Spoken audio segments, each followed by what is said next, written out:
নারায়ণগঞ্জ জেলার সোনারগাঁও উপজেলার কাঁচপুর ইউনিয়নের কাঁচপুর বাসস্ট্যান্ড এলাকায় বাংলাদেশ জাতীয়তাবাদী দল বিএনপি ঘোষিত রাষ্ট্র মেরামতের ১ দফা কর্মসূচি বাস্তবায়নের অংশ হিসেবে একটি গণসংযোগ ও লিফলেট বিতরণ কর্মসূচি অনুষ্ঠিত হয়েছে।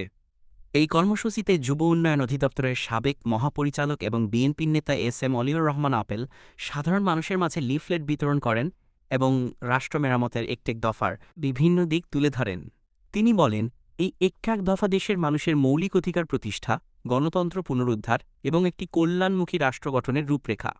এস.এম. অলিউর রহমান আপেল আরও বলেন, বিএনপি চেয়ারপারসনের নির্দেশে এবং ভারপ্রাপ্ত চেয়ারম্যান তারেক রহমান সাহেবের নেতৃত্বে তারা দেশের প্রতিটি মানুষের কাছে এই বার্তা পৌঁছে দিতে চান।